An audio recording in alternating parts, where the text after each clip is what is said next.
This episode is based on the case of Taylor Parker. You want to hear something genuinely disturbing?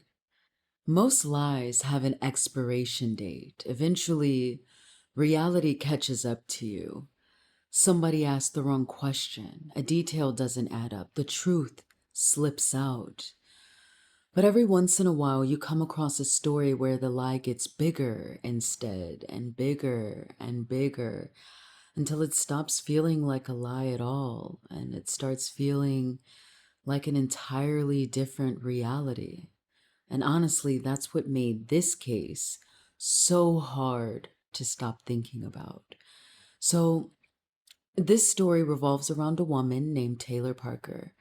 And from the outside, she seemed to be building a future, a relationship, a family, a pregnancy.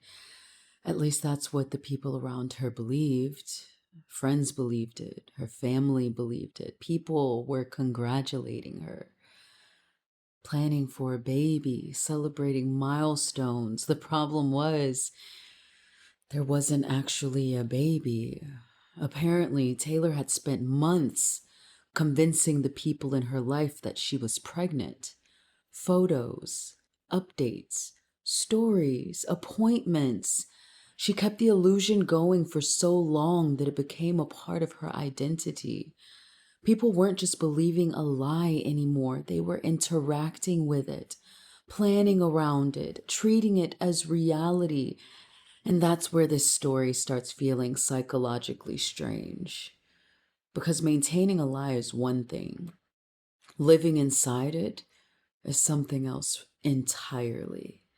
And the more I learned about this case, the more I found myself wondering what it must feel like to wake up every day and continue a story that isn't true, not for a few days, not for a few weeks, for months. At some point, the lie stops being something you're telling other people. It becomes something you're constantly managing. You're protecting it, feeding it.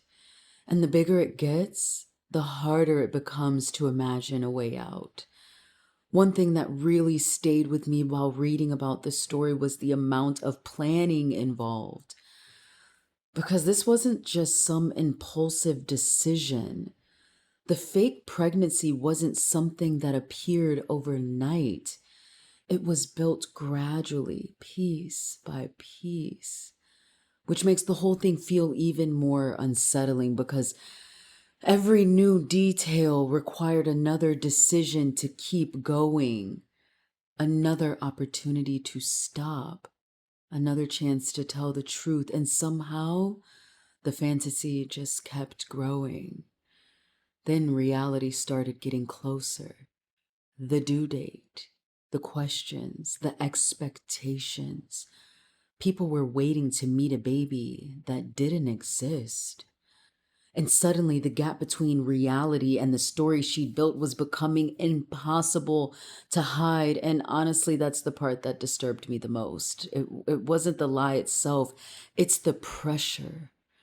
Because once somebody builds an entire future around something that is not real, eventually reality shows up asking for proof.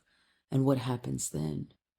What happens when you've invested so much into a version of life that doesn't exist, that losing the lie feels like losing your entire identity?